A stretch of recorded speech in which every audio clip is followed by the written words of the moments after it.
Good evening and welcome to Momentum Chat. I'm your host, Majida Bay, and I'll be joined shortly by my co host, Mr. John Epting. But tonight, I just wanted to take a little spin and ask you, real quick, who will be the beneficiary of the decisions that you make? And what will they inherit? Join us quick in just a few minutes as we talk about this topic.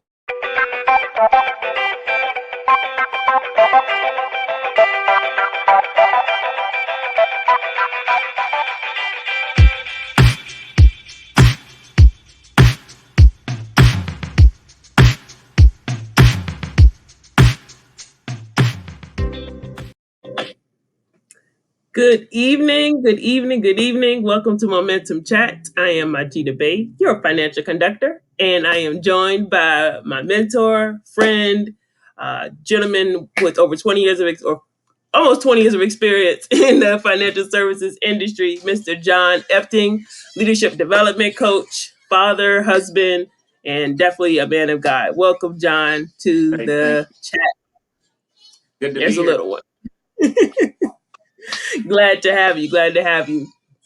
So, John, I really appreciate you being here tonight.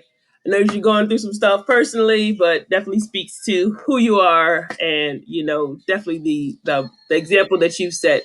I've seen you go through this before, and so you definitely show people how to walk in faith, through what they go through. So I just definitely want to commend you for just being who you are and being an example for other people to step up and show up, right? I So I appreciate that. appreciate you for that. Yes, sir. Thank Yes, sir. So tonight's topic, I briefly shared, right? Who will be the beneficiary of your decisions, Yeah, and what will they inherit, right? So it ties into, of course, the work that we do. Of course, we deal with beneficiaries and assigning those in various respects. very But I wanted to talk about it more about our choices, right? The decisions that we make and how that impacts those around us. And so the first question I wanted to start was for you, John. When Mhm. did you realize that who you are and what you do matters? Wow. I don't think it. I don't think it hit me till probably my mid 30s. So I'm gonna be creeping into my 50s this year, quietly. But I'm gonna be creeping into my 50s this year. So I'll turn 50 this year. But I knew I made an impact, but I didn't understand it all until in my 30s. I did some pretty cool stuff for the United States Navy, and when I got an opportunity to do the things that I'm referencing, um, I think that's when it really showed me where what we did, how important it was, and also how all that I was in the United States Navy and did some cool stuff, but also it also showed me just how important all the other branches of the military were to do that just for what we did. Right? We couldn't have done it without the support of those other branches flying us there. It's just a lot going on without me going into details. Um, I understood we were making a huge impact at that point, even as a search and rescue swimmer. I understood the impact of that, but it wasn't. Unfortunately, it wasn't until I left the military I understood just how what we did mattered and how many lives were being saved and changed because of what we did. Unfortunately, when I was in the military, I saw it as important. Don't get me wrong. You don't jump out of planes, especially when you're scared to death of heights. Of course, I had to get over that. But you don't jump out of planes. You don't do some of the stuff we did. You don't go in certain places and things like that. Especially volunteer to do it, if you don't understand the impact you make. But it still wasn't until while I was in the military, it was a job. And then after I left the military, that's why I respect the military so much. I do some kind of crazy stuff. My daughter um, really loves some of the things that I do. That when we're out and we see somebody in uniform, let's say at a Starbucks or cold press or wherever we are, and she knows that he's going to go pay for whatever they're getting, and it's just kind of cool to be able to give back in that small way because now I really understand what they do, and also I get to live the life I live because of what they do, and most people don't get it, and luckily I had the blessing to be able to walk it, and actually serve at a higher capacity than some of those who are serving today, just because of the time we were in and what was happening. My mom was referencing some of that yesterday as we were talking. I think it was yesterday, day before yesterday. She was asking me, you remember your time in Somalia, or you remember your time in Bosnia, and it's kind of hard not to remember it, but and it was kind of funny because my mom didn't even know about those types of things that I was doing. She just thought I was an accountant. She didn't have no idea of those things I was doing until recently. Now, it wasn't until a few years ago that I just started opening up about certain things, and I think I started learning that what I do matters then, and that's really sad to say because I have a daughter who was born in 1994. I should have known then. I think we would agree. Yeah, And then yeah. we lost a child in one, and then the child that's walking around my house right now, she was born in '05. Um, thank God before she got here, I understood the importance. But had our son had survived, he wouldn't have benefited from that until later either. Sometimes you just don't get it. You don't understand how Yeah. every decision. And now I say this to my clients. I say this to people who I um, coach, if you will, or disciple. Every decision you make today affects your tomorrow. But here's another part of it: it affects everybody else's tomorrow. Some people think there's sin. Uh, uh, there's things, uh, victimless sins or victimless crimes or victimless. No, no. Everything you do, including the things you do in the dark, affects you and someone else. And it'd take a whole lesson for me to break that stuff down to you. But um, yeah, I was lucky. But I actually know people who are in their 50s who still don't get it. They still make decisions based on them.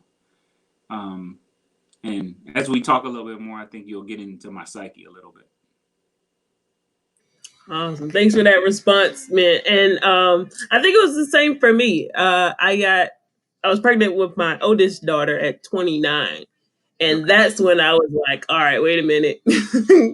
I can't just do anything, right? I Yeah. have to be mindful of my decisions. And unfortunately, like you said, up to that point, I didn't think that the decisions I made affected other people because I thought they just affected me. If it was a decision that I made, and Yeah. I'll give you an example. I had somebody standing in my house who should not have been standing in my house, and I'm thinking I'm trying to help this person. Kind of back to our conversation from last week about boundaries. I had no boundaries.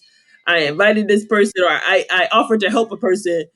Ends up staying in my house, and like for 30 days, I'm going through like mental and emotional trauma. Right, person's Anxiety. verbally abusive, verbally abusive, mentally abusive, and I'm just like, how did I get into this position? Right, like, and I remember calling home, talking to my parents, and my parents were just like they couldn't help me, right? There was nothing I could do because I made that decision, right? And they didn't. It took me like developing the strength and the courage. I was driving home from work one day. This person and I had gotten into an argument while I'm at work, and I'm just like, I can't do this anymore. So I literally like hung up the phone, did not pick it up the rest of the day, and I made a decision at that point. I was gonna go home. And I was gonna. They were gonna leave somehow, some way. They were gonna leave, Yeah. and I had to fight, not physically, but like, look, you got to go. I don't care where you go, but you got to get out of here because I can't live like this anymore. And eventually, I was able to get them to somewhere else. And I called my father, and told him the decision I made. And he came the next day and helped me change the locks. So that affected him that much, right? Like he had to come help me change the locks. But Wow. understanding that, like, it you have to grow sometimes through those experiences, but knowing that the decisions that you make do matter, right? Sometimes you can think you're helping somebody, but you're enabling them, or you think that you are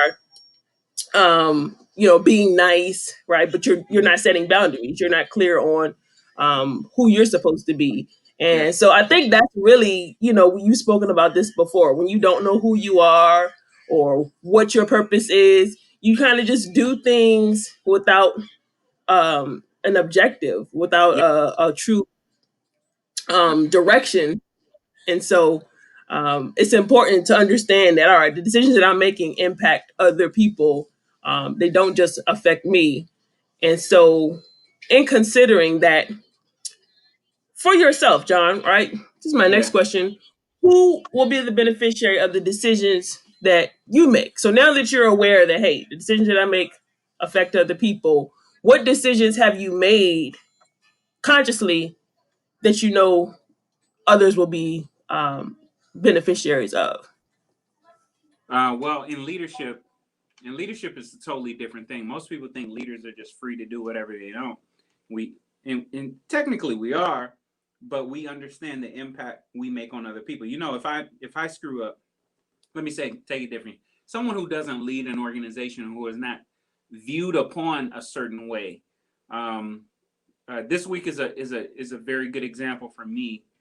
I'm reminded, because of the challenge going on in our family right now, just how many people I didn't know, and I was kind of trying to keep what's happening in our family kind of low key right now, just so we can grieve and mourn and do those types of things. And just a few people who are close to me, and next thing I know, I was getting bombarded. And I'm not saying that in a negative way, by no means, right? But it did remind me just how many people we may have impacted in our short time on Earth, and also in what I do. So and I appreciate all those who've reached out and sent flowers and gifts and stuff like that. I'll be flying out the end of this week. Um, So I say that because when you're a leader, when you're not a leader and you screw up, yeah, you affect people. Trust me, you do. It may be one, two, five people, okay?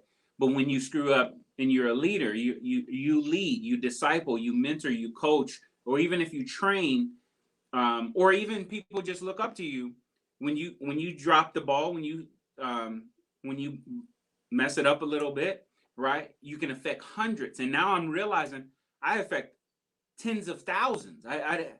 And it's kind of weird for me even to say that out loud, that a guy like me could affect tens of thousands and maybe even hundreds of thousands of people. That is so weird to me. Um, but I knew that was coming because of my call. I knew that was going to happen.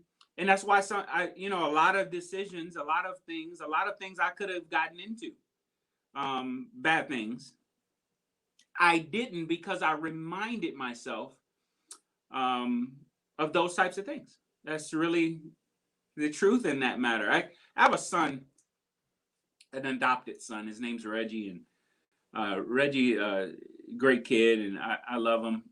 He is young enough to be my actual son. But he's an adult. He's married, right? Beautiful wife, incredible kids. And I remember one day him and I went out to lunch.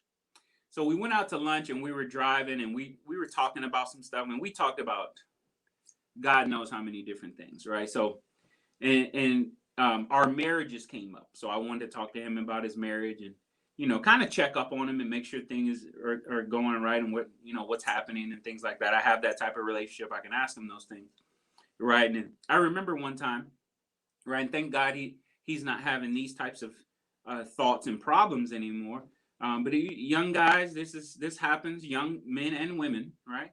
But I remember one time he asked me, and he asked me this a long time ago, even before he met his wife, and asked me probably about a year ago, right? Had I ever been tempted in my marriage, right?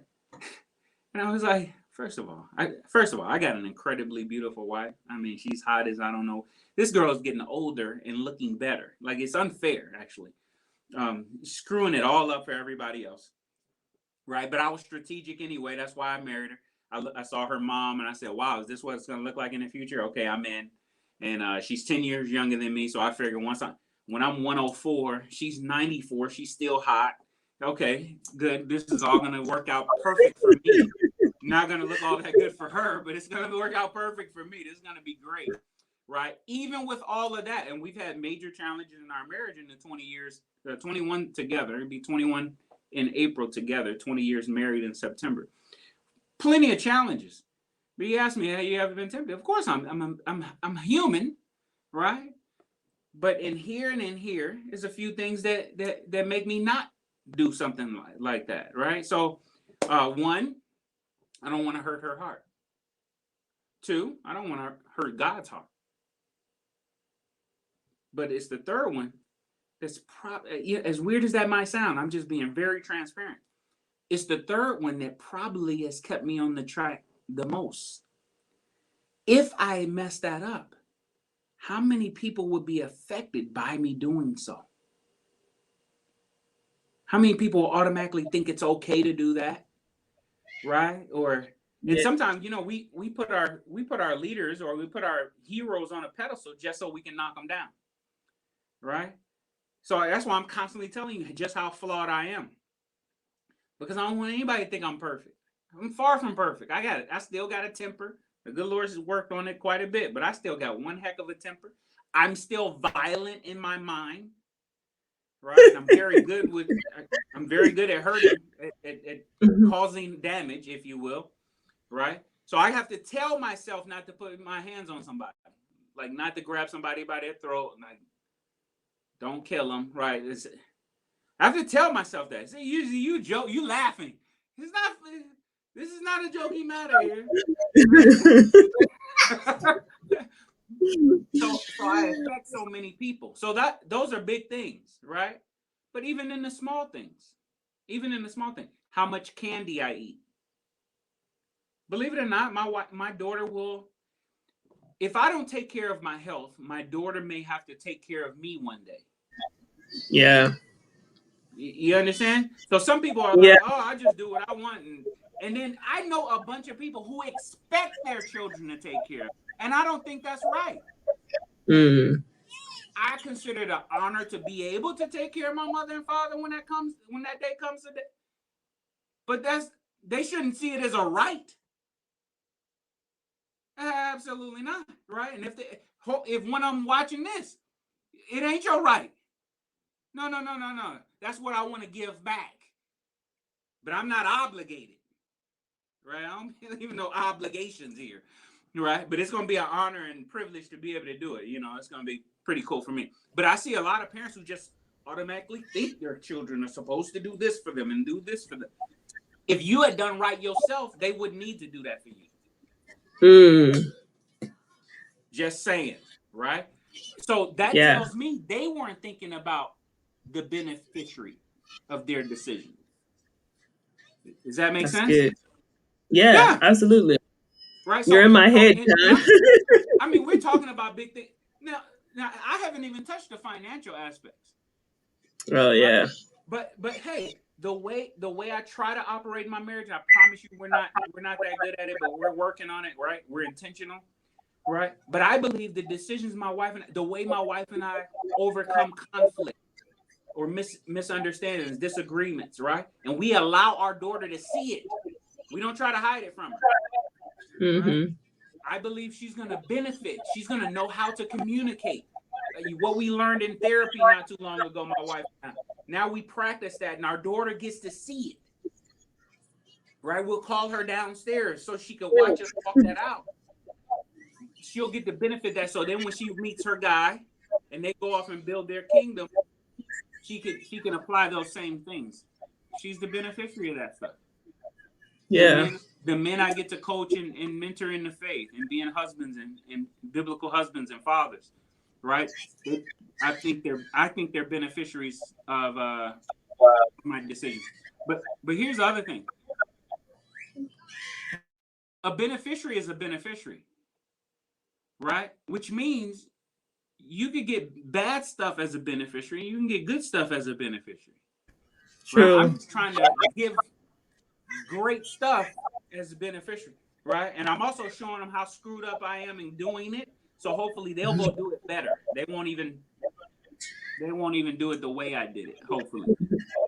So hopefully that answered your question, but I believe a lot of people are beneficiaries of my personal decisions, and I'm hoping I'm passing down good stuff. I wasn't always passing down good stuff. Yeah, Yeah. I know I haven't. Lord knows, Yeah. I've I've had to grow in a lot of ways. Yeah. I've 'Cause I've messed up a lot, so yeah, I've definitely grown from the place where like I thought like my decisions didn't matter. Like even to myself, like it didn't matter to me. I would allow certain things to occur because I didn't think it was important. I didn't think it mattered. Because I didn't nobody got hurt, right? Like nobody right. tangibly or physically got hurt. So, but I didn't realize how it was affecting my mental and emotional um well-being and things like that because of decisions and things that I've made. And so being aware of now, all right, the decisions I make, the example that I set, the things that I model, they directly are going to affect my children. I get excited when my daughter's like, "Hey, I want a salad and fruit for lunch." Because she sees mom eating salads and fruits, right? Or I'm doing a fruit and veggie challenge and she's holding me accountable. That's great because I'm showing her leading by example. And it was funny. She used to, I think we might have mentioned this before. She would joke on me about my stomach. My stomach be pudging out a little bit. And, she's like, well, you got to drink more water. Cause I've explained to her that, yeah, I don't drink enough water or, eat too much sweet stuff or whatever. So she's like, yeah, you got to drink more water. This is But then when she started in gymnastics, she's been in gymnastics going on 3 years now. But with her in gymnastics, I'm like, I can't encourage my daughter to go to practice and give her best and all of that when I'm not exercising at all. Like it wasn't even in me. So now I'm exercising. So now in the morning, she's like, "Did you exercise this morning?" And so that accountability, understanding that like what I do matters, and it's going to impact her. And I told her yesterday at practice, I was really proud of her because we had some conversations. She's very much a socialite, right? She likes to have okay. fun with her friends. And a gymnastics practice, right? They got a team that they work out and stuff together, and so they have like different drills and things like they're doing. And when they first started doing the conditioning drills, I was paying attention to like how many sets they had to do and how many had, and I would count for her. Like I would watch her count. Wow. And so over Okay. time, she liked that I was counting for her. But then over time, she saw that like everybody was getting done faster, right? They were like getting through the drills and going on to the next thing. So she felt like she was left behind. So then she started to cheat, right? She felt like she didn't want to be left behind, right? So I had a conversation with her, but then I had to pull her coaches. I'm like, can you explain to her why she needs to do the number of sets that you asked her to do? And they talked to her. She got a little tearful or whatnot, but it helped her to understand that like this is not about everybody else. This is about you. Because even the decisions that you make affect the future you. If you cheat yourself now, you're going to cheat later, right? So yesterday in practice, she did all her sets. She didn't care about what everybody else was doing. She was the last one to climb the rope. She was the last one to finish all her sets. But I told her, I'm proud of you, because you learn that now at 6. By the time you're 16 or 26 or 36, right, you don't have to have that inner conflict with yourself that I'm going to take the shortcut or I'm going to do what other Wow. people are doing because I'm comfortable with myself. So that was really cool yesterday, helping her to start learning now That's that awesome. the decisions that you make don't just affect you. The So, stuff you just talked about in reference to you eating vegetables and fruit and taking care of your health and conversing with your daughter in that, right? There's a, and I'm probably gonna get in trouble, okay? But I'm gonna just say it. Okay. Um, I grew up on the south side of Chicago, right? And sometimes parents don't understand that even their appearance, their child is a beneficiary of it. Okay. Kids are mean. And if your parent look a certain way, kids will joke that. Yes or no? mhm, this is Right? true. And so some people don't they just think they can just go about life and do whatever And they don't realize there is a beneficial fact that comes along with that, right? That's when I was, and I'm gonna just say it. When I was younger, we used to joke people who got fat mamas and fat daddies, and hell, people said it about my parents, right? My mom has a skin condition called vitiligo, right? Mm, So now most people wouldn't joke that, but they would also always stare in the early years, mhm. things like that, right? And most people don't. Now, of course, my mom can't do anything about that, and she's a freaking beautiful woman. You should see how she got her little hair. She thinks she cool. She thinks she doing too much actually. At 68, 69 years old, she got her little hair swooped to the side. She got it all colored. Who does she think she is? But She that's said my she ain't mom, dead right? Yeah, I yet. think she's a beautiful woman. And then once you speak to her, in that sense, she reminds me of my wife.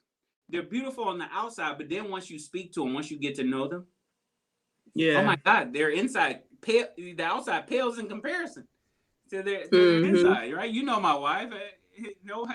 Everybody who meets my wife wonder how I got her, right? And I just tell you, I'm one of God's favorite. That's all. That's how it happened. I was born to Dorothy Epstein, and I'm married to Yabby Epstein. Nah, nah, nah, nah, nah. But every decision you make today affects your tomorrow, but it also affects other people. So we have to. And here's the cool thing: if you make good decisions, you actually give other people, courage and permission to make good decisions with you, That's true. right?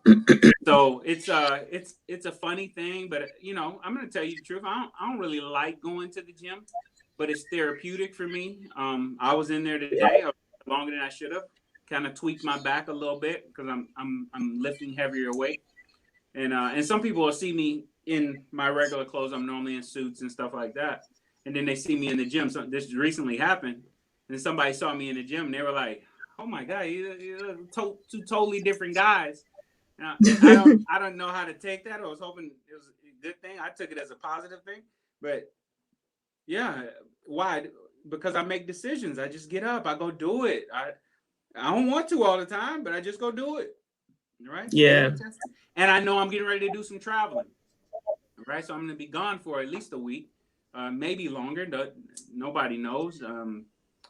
Really cool to have that freedom too, to just say, I'm gonna go handle this. My family needs me, and I'm going, right. And had the support of great friends and people. I got people who are gonna be looking after my wife and daughter while I'm gone, and it's just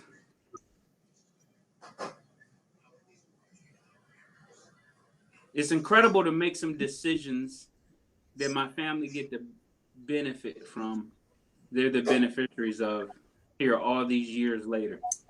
To have this many Hmm. people who care about us and want to take care of us as we go through a tough time. So think about that. Yeah. Whoever's listening, think about the decisions you're making. Who's benefiting from them? And matter of fact, who's Or the being decisions provided you for them? don't make. Yeah, yeah. Yeah. Matter of fact, even when you don't make a decision, you made a decision. Yeah, Yeah.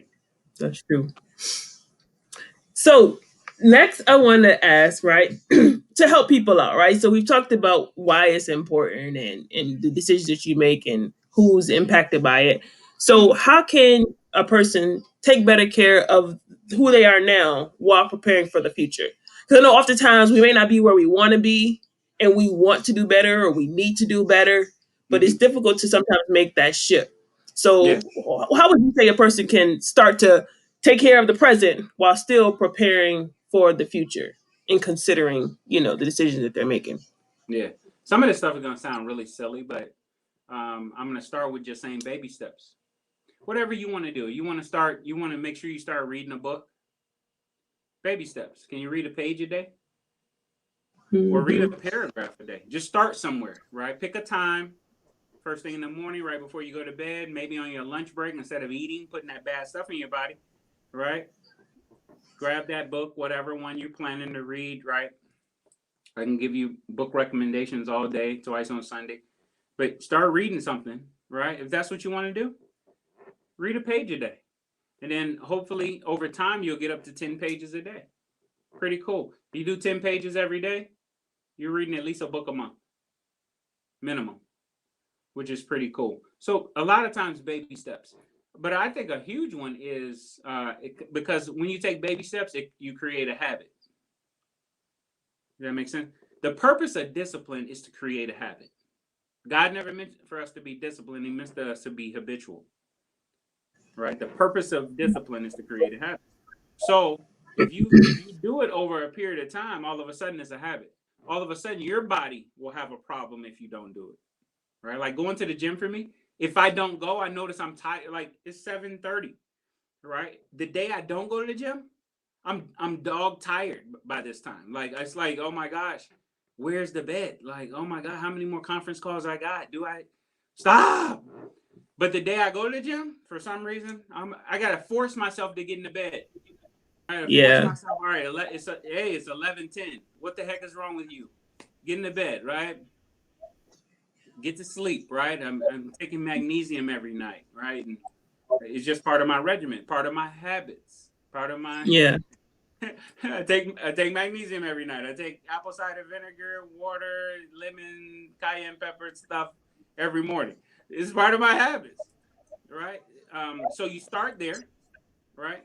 You want to do better financially? Start small. Hey, start putting away a quarter a day, right? Or yeah, I know it sounds weird, but a quarter a day adds up. Yeah, right. I would say $1 a day because $1 a day is only $30 a month. Blah blah blah.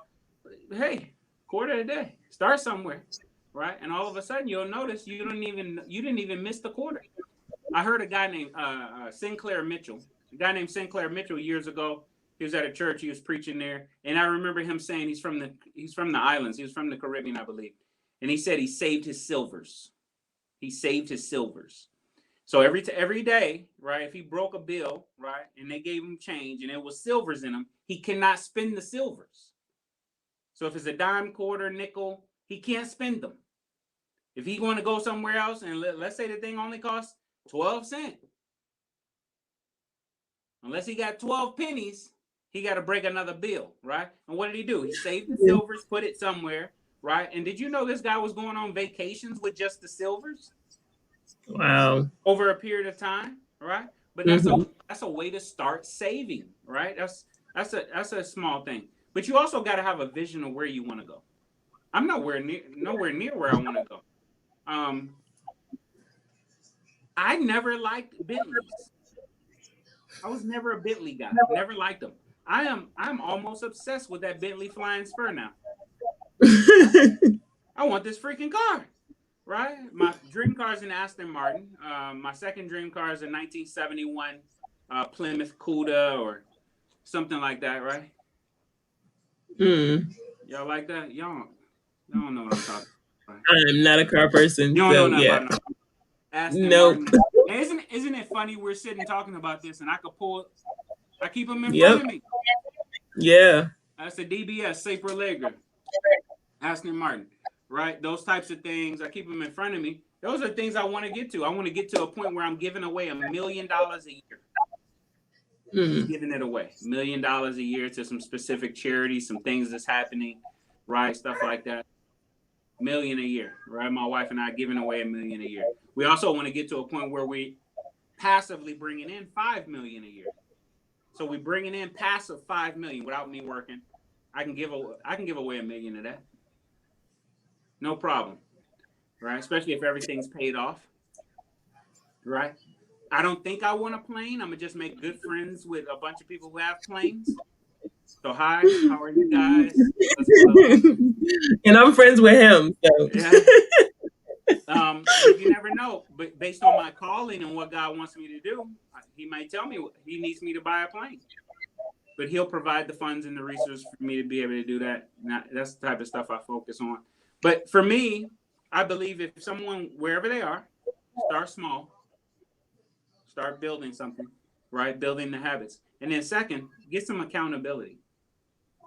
Get yeah. an accountability partner, somebody who can hold you to the mat, right? Whether it's been to you're going to eat better, or you're going to start working out, or what. Everybody can work out. Unless you have a disability, you should be moving.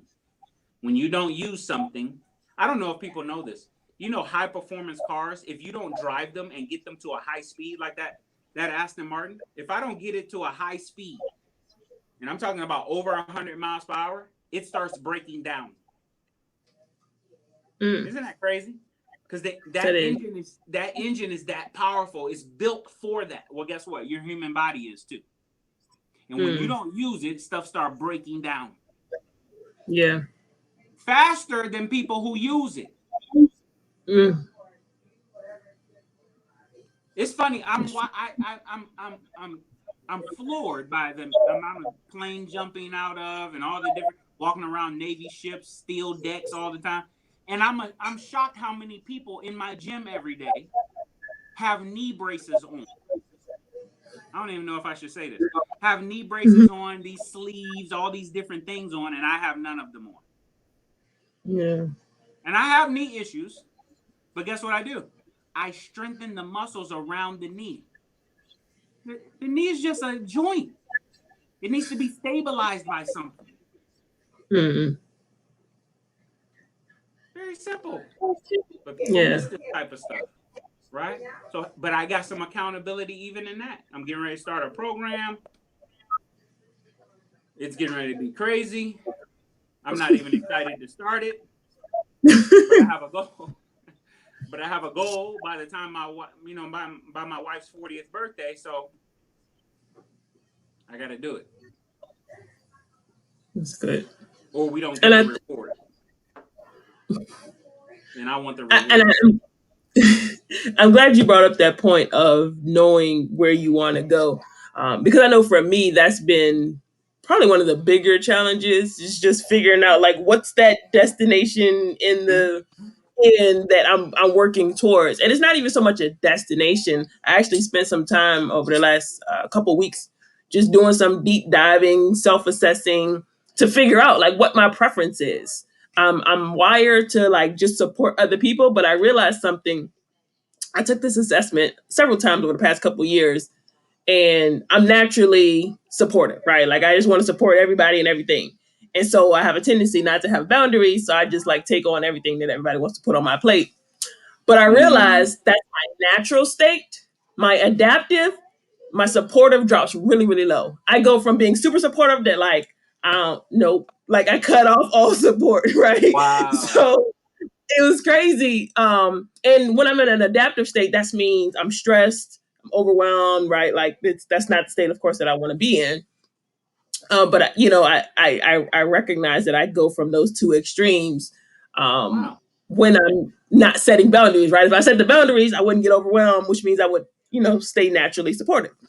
Right. Uh, but understanding that I need to be clear about what I want and then working towards what I want and not allowing other people's decisions or other people's influence to take me off course or to deter me Mm-hmm. from what it is that I want. And most people just don't know what they want, and that's why Very, maybe the decisions that they're making, they're very. not thinking about how it's going to impact other people because they're Mm-hmm. making decisions for someone else or they're making decisions, you know, that somebody else wants them to make or they're doing what someone else wants them to do.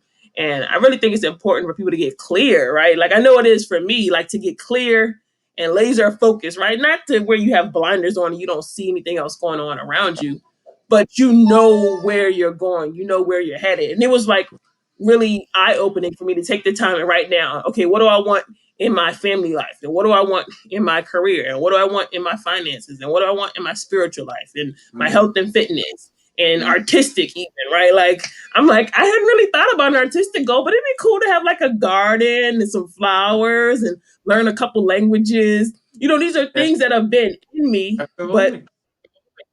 you get distracted by just the day to day. And I know some people thought that 2020 was the worst year ever, but it was definitely a eye opening year for me. It helped me reveal me to myself, helped me learn more about myself, and helped me better understand like who I Absolutely. was and what I wanted, and to start working intentionally towards that.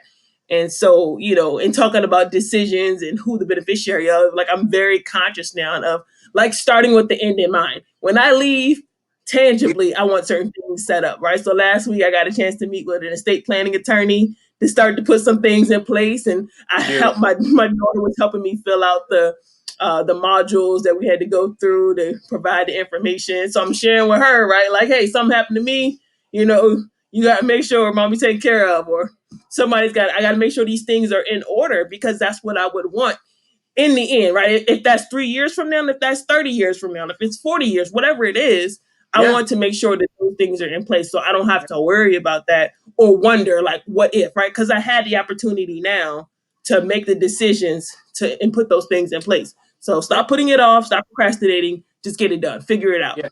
So, Yeah. Yeah. And it's uh, nothing wrong with that. You should be like that. And I can tell you up front, some of those things are going to change over time too. There's a time I absolutely. thought I wanted a Mercedes, this and that, blah blah blah, and I realized I didn't want it. I just wanted to know I could have it. So once I knew I could have it, all of a sudden it wasn't that important, and then part of it just didn't make sense. At that time I was probably putting in 10, 12 hours every day in my office, which mean that $136,000 car would have been sitting in my in my parking lot, which makes no sense. Which is okay if that's what you're doing. If a person out here listening is that's what they're doing, but yeah, you need to have at least a vision of where you want to go, and it changes over time. And then try to. This is one of the things I noticed. The reason sometimes people don't have vision is because one, they're comfortable, right? Which can be a bad thing, right? Because sometimes what holds us back from great is the good, right? So when people are Mhm. doing good, sometimes they end up so comfortable. My wife and I, we try our best to be comfortable being uncomfortable, Yeah. right? So we're constantly trying to get out of our comfort zones to a degree. My wife's getting ready to start a whole new career, and getting ready to go to school. I mean, I'm talking about college and accelerated course, and she's right. Wow. She's such a freaking rock star, but so this shouldn't shock anyone, but whole new career at 40 years old. But that's what she wants to do. She's happy to be able to do it, and happy to have the freedom to do it. Um, a lot of times people don't move because they're too comfortable. But here's the second Mm, one, right?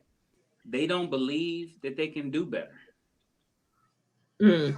So they just erase out of their brain any vision so that they don't listen, so that they don't disappoint themselves.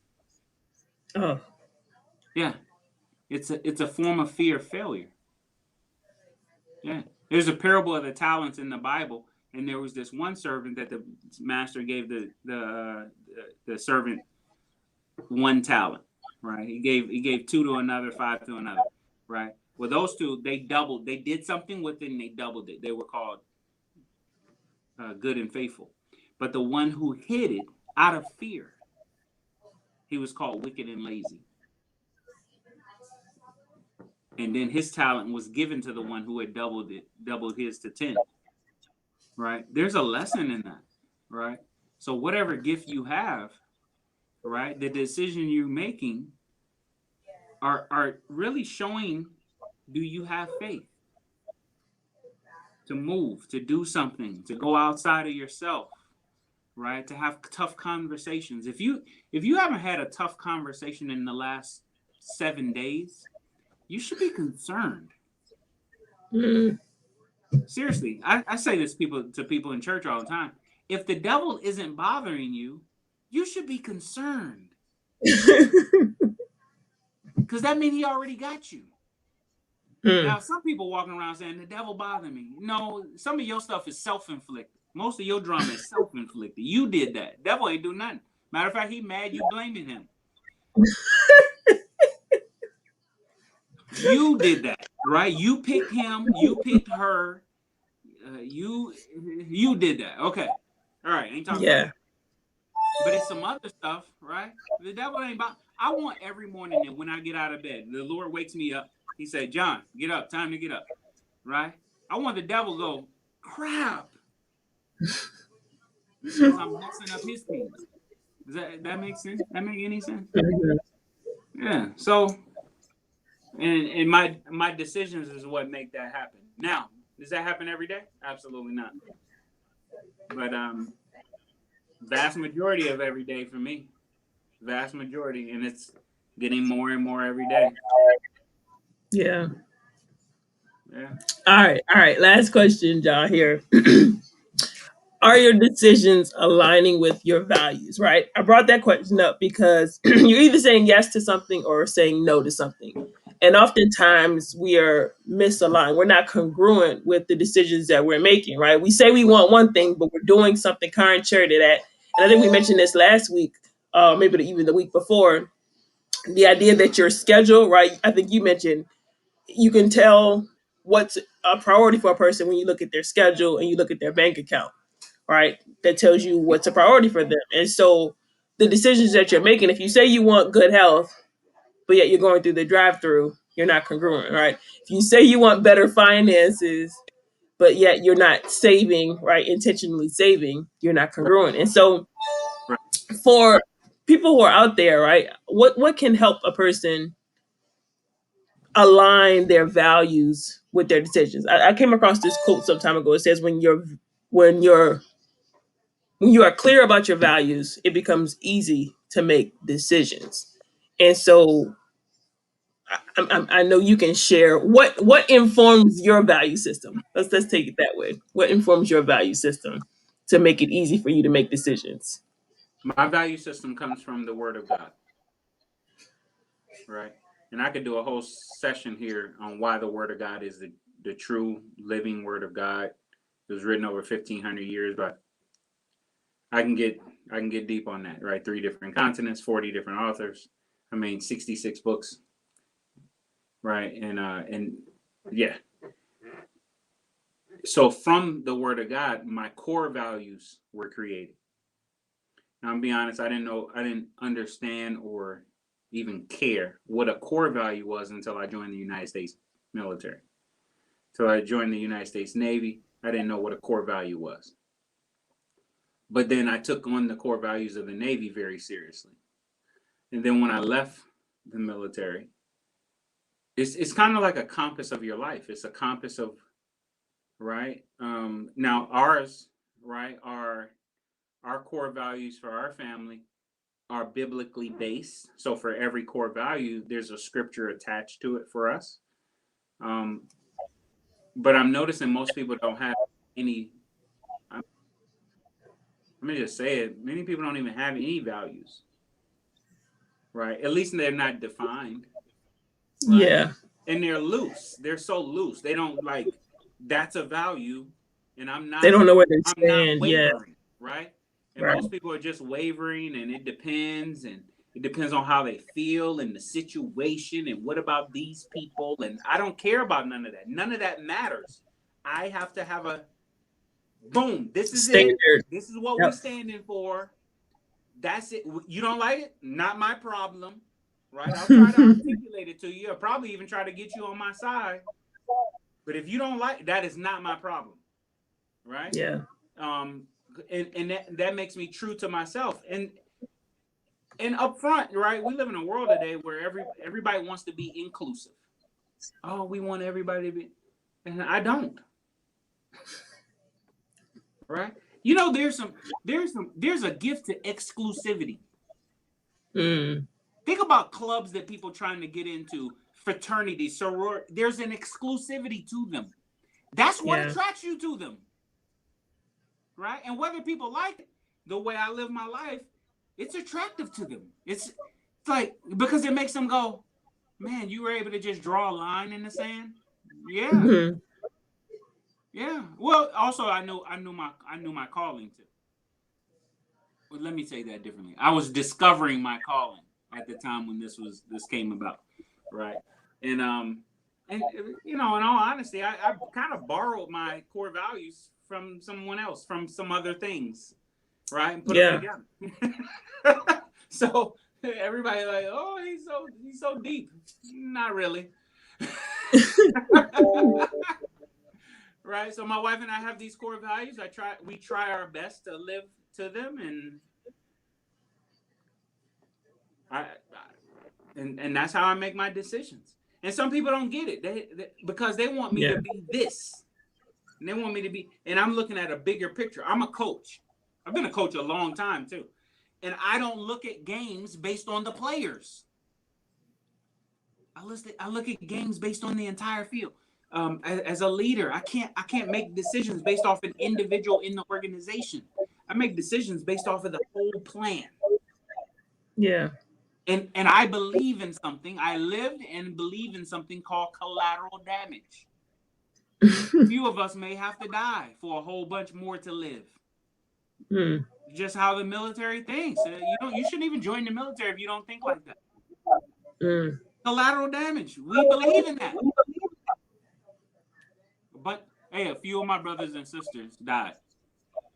So many of you can have the freedoms to think, act, and do the things that you do, as long as you don't go outside of the laws and the stuff like that. But they were collateral damage for you to have the freedoms. See why I respect our military so much more? Hmm. Christ died for me to be free. Right? Not just me. Millions can be free. But somebody had to die. He was collateral damage. Just how we think. Yeah. My core values are my compass, if you will. See, if we were naming the chat after the chat, it would be Jesus was collateral damage. That'll get some people's attention, right? But I love that. That's what I respect so much about you. Even something you said last week kind of set with me when you mentioned that you have a certain standard, for your life, and in particular, you mentioned that if your wife, if you're not home, no man is allowed to visit your house, right, without you being there. Yeah. And it's something as small as that, right? Where people be like, oh, he's overprotective or whatever, like people want to see it as. But like I thought about it, and you mentioned where there's appearance of evil, Yep. there is or something. This is scripture. The very appearance of evil is evil. Yeah. If it just appears evil, it's evil. See, And okay, so, as I thought, go ahead, go ahead. I live in a neighborhood. We all live in a neighborhood. Okay. Right? So I'm gonna fast forward. You're married. You're married. Okay. You're married. You're not home. You're at work or at the grocery store, whatever. A friend of yours come by just to drop something off, and you're not there. Some female, right? Hmm. Your gossiping neighbors are now like, "Ooh, what he doing? What's that about?" Da, da, da, da, da, da. Evil, appearance of evil. Now, it was innocent. Nothing happened, right? But what it can do is it can create a seed of doubt in your brain. Yeah. And all a marriage needs is a seed of doubt for a tree of doubt to flourish. So you just remove Mm. it. Yep. Can't even be there. And In our business, in our business, I'm never in a closed door session with someone of the opposite sex. Why? The very appearance of evil is evil. hmm Right? So if the door is never closed, you can't even make an assumption. You can't even yeah. can't mess that up. Can't, right? It's just and some people would think, oh, it's just I just do that for my wife. I'm overprotective. I'm protecting her too. But I'm hmm protecting me. I'm protecting my heart and hers. And trust me, these aren't just rules I made up. We agree to these things, right? Now, has there been exceptions to those rules and stuff like that? Very rarely, right? It's been situations somebody needed a ride or take care of something for someone, right? Just trying to bless people. Very few though. Very few. hmm Like, and you know us. You've known us a long. Very few. Yeah. Just certain stuff we don't overstep. We try not to overstep. Let me say it that way. We try not to overstep. We also protecting that person. They don't even Yeah. realize we're protecting them too. I can be honest. I've definitely been in some compromising situations because of the appearance of evil, or the, like me being a single woman. Like I'm single, so I figure it doesn't matter, or I'm out with a friend or whatever the case may be. And even though there may not be anything going on, Mm-hmm. why create the perception? So that Bingo. definitely didn't arrest me. But I think it ties into the conversation today, of course, about the decisions that we make. Right? It's not just preparing for the end, or preparing your family for when you're not here, or taking care of your health. It's all those little decisions that we make.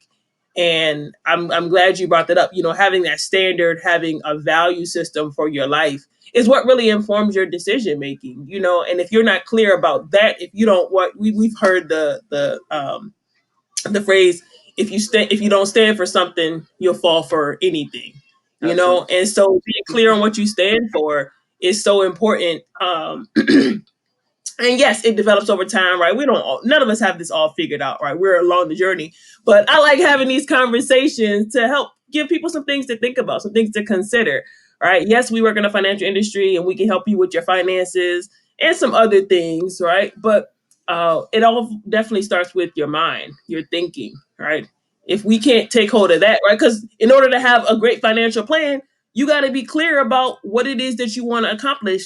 What is this going to do for you long term, right? We're not to get rich Absolutely. quick, throw something together, make some quick money, right? Like that's not our objective, right? Like I want what we do, right? We want what we do to make an impact, not for just this generation, but for generations to come. And Correct. so everything We counts, right? Everything counts, and what we do is so much further than money. Right. There was a chat a few times ago where you asked us how do we view what we're doing, or I asked, how do we view what we're doing? And I said I'm eradicating divorce. They say the Mm-hmm. number one reason for divorce in this country is financial problems. I'm going to remove that one. So now you got to figure out another reason to get divorced. Yeah. I'm helping people be able to walk out their calling, because if money was not an option, you wouldn't have to go to the job you go to every day. You could Yeah. walk out your calling. And I'm not saying your job isn't your call, but if it is your call, can you start seeing it that way? Stop seeing it as Yeah. secular and start seeing it as sacred. That's all I'm saying. And then also Mm-hmm. you, right, Majida, you created Momentum Mentors, the Momentum Chat. Even though my company's name is Momentum, you took it and ran with it, created the Momentum Mentors group, created Momentum Chat, right? You're the host of this deal, right? I'm just bringing value to it. But if it's a Momentum Mentors thing, it shouldn't just be about finances and business. It should be about Yeah. anything. It should be anything in life. We're struggling with all kind of stuff. And I think the number one reason we struggle with stuff is we don't talk about it. Yeah. We Very don't true. trade notes. That was a We don't. comment from last week's chat from Michael Yeah. French. He said that religion, politics, and money, right? The three Yeah. things that we're not supposed to talk about that Taboo are the topics. most You're not supposed to talk the most about those, damaging. right? And we jacked up on all three of them. Hmm. So can you imagine if we actually start trading notes and stop being so offended by anybody else's thoughts? If it Yeah. doesn't agree with you, oh, I'm offended. I can't believe, right? Who told you you was right? What made you think you was right? Matter of fact, is there any proof in your life that you're right? Man, I'm shocked how many people think everybody's supposed to give them some respect, but nothing about your life says you're right. Oh my goodness. Get out my head, John. I'm sorry. Yeah. But anyway, See, I'm passive aggressive, right? John is very direct, right? I'm passive aggressive. I won't tell you your mess, but I'll ask you questions to reveal it to you. So that's just my way of doing things. I don't hey, want to be, hey, and I Mhm. believe I believe both of those ways have a place. Absolutely, So the absolutely. way you do it, you lead people to their thought, and I do that too. That's how I do my client, right? Instead of just saying, "Oh my God, you ain't gonna never retire," I lead it to them. Like, hey, right, you're 63 now. You got 30,000 saved. When do you think you're gonna retire? Like, how much do you need a Mhm. month to be able to retire? And I still show them, hey, even somebody at 63 years old, believe it or not, believe it, they probably got another 30 years on the planet. So they still Mhm. need some planning to do, Yep. right? But anyway, yeah, I just think we need to converse and stop being so offended by everything. Throw ideas across each other, right? If it's not good, let's throw that out, and don't be upset because we threw yours out, right? Because if it ain't helping nobody, we shouldn't keep it lingering around, right? Yeah. Types of things. You know, I get to, since we're getting ready to end this thing, Hmm. I get to celebrate my little brother's life this week. But forever. Um, this week I lost my brother right under me, and I didn't lose him. I know where he is. He's actually home now, and he's not in any pain anymore. So even though I'm in pain, my other brothers and sisters are in pain. My mom is in pain. His wife, his children probably are in pain. Aunts and uncles who have called me this week are in pain. He's not. And so we'll deal with the pain we got to go through because he dealt with his pain for 25 plus years. Mm. That's how long he was sick, battling all kinds of things. But let me tell you one thing about my brother. He always took his shots. Mm. He always, even through all of those sicknesses, he joined the Navy after me. He boxed on the Navy's boxing team. He found out he had a kidney disease. They discharged him. He went to school. He did a whole bunch of stuff. And then he had a dream of opening a restaurant.